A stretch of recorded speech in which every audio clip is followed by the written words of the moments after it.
Жалал Абадта пахтанын баасы 32 сомдун түзүүдө. Бул баа дыйкандарга пайда келтирмек түгүл, кеткен чыгымды актабай калууда.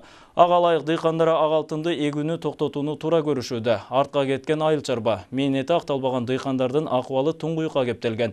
Бул багытта иш алып баруу үчүн облустун ыйгарым укуктуу өкүлүнүн орун басарлыгына жаңы жетекчи дайындалган. Толугу менен кийинки сюжеттен тааныша аласыздар. Агрардык өлкө деп аталган Кыргызстанда дыйкандардын абалы көңүл жылытарлык деңгээлде болбой жатканы айтылып келет. Акыркы учурда кеткен чыгымды каптабай, дыйканчылык менен алектенгендердин аягы суюлуп барат. Буга айыл чарба продукцияларынын баасынын арзандыгы түрткү болууда дешет дыйкандар. Дыйканчылыкты кылып атабыз, пакталарды эгип атабыз, дыйканчылыгыбыз баары аркага кетип атат, жакшы түшүм болуп атат, болгону менен арзанчылык, ошон үчүн эккибиз келбейт. Мисалы эмнен экпей калдыңыздар мурда? Пактан экпей калдык. Мурун жакшы эле. Эми отун үчүн айласынан кичинеден эгебиз. Анан башка экпей атабыз. Өлкөнүн түштүгү ак алтындын мекени делинип, жергиликтүү тургундарда көбүн эсе пакта эгүү менен алектенчү. Бирок акыркы жылдары кескин түрдө пакта баасы арзандап, дыйкандар чыгымга учураганы байма-бай катталып келет. Андыктан көпчүлүк айыл тургундары пакта эгүүдөн баш тартуу коркунучу бар. 30 сотик пакта эккемин да. Пакта эккемин ошого 16 килограмм чигит кеткен. Ошо эккен пактамдын эмесини расходуну каптаган жок. Баары кеткен. Бирок эч канча 250 кило эле пакта алдым. 30 сомдон саттым. Пайда көргөнүм жокмун. Залал көрсөм көрдүм, пайда көргөнүм жокмун. Ошон үчүн быйыл пакта экким келбей турат. Айыл чарбанын айланасындагы маселелерди жөнгө салып, дыйкандар менен тыгыз иш алып баруу үчүн облус боюнча жаңы жетекчи дайындалган болчу. Эми алдыда дал ушул багыт боюнча иштерди жакшыртуу жагы каралууда. Пакта баасы учурда 32 сомдон бааланып, көйгөй жаратып жатканын жетекчи белгилейт. Ал тургай жыйналган пактаны өткөрүү да башкы маселеге айланып барат. Башка айыл чарба продукцияларында да ушул акыбал, түшүмдүүлүк көңүл жылытарлык болгону менен аны сатуу жагы жакшы каралбаган. Бүгүнкү күндө пактаны өткөрүү маселеси турат, проблема. Пактанын ошол өткөрүм акча ошол пактанын баасына келип туруп маселе болуп такалып атат.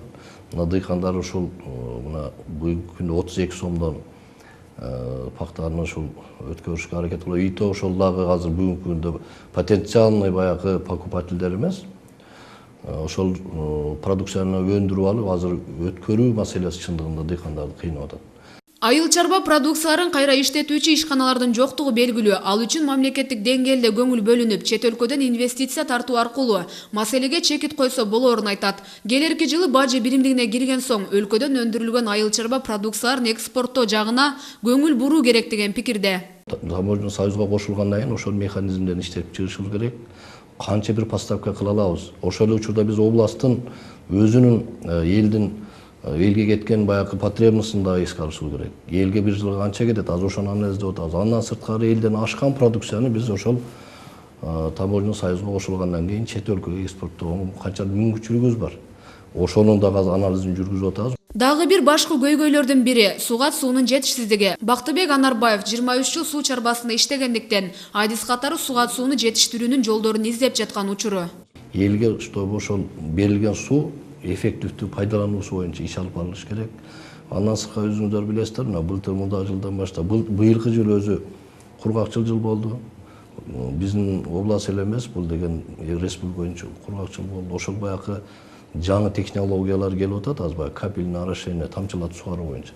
Эми ошо тамчылатып сугаруу боюнча дагы биз иш алып барышыбыз керек. Эртең айыл чарбасындагы көйгөйлөрдү чечүүнүн жолдору келе жаткан жылдагы дыйканчылык боюнча жыйын өтөт. Облус аймагындагы райондордон тиешелүү кызматкерлердин катышуусунда жаңыдан кызматка отуруп, айыл чарбаны өнүктүрөм деп жаткан ыйгарым укуктуу өкүлдүн орун басары канчалык деңгээлде калктын көйгөйүн жеңилдетет, ал убакыттан көз каранды. Айтылган убадалар аткарылабы же жокпу? Облустун айыл чарба тармагы өнүгүп кетеби же баары тескерисинче жүз береби? Кийинки көрсөтүүлөрүбүздө кабардар кылып турмакчыбыз. Жаңы жетекчинин ишмердүүлүгүнө азырынча жакшы жаман деп баа берүүдөн алыс болгонубуз менен убакыт өткөн соң бүгүнкү убадаларына жооп берүүчү күндөр да алыс эмес.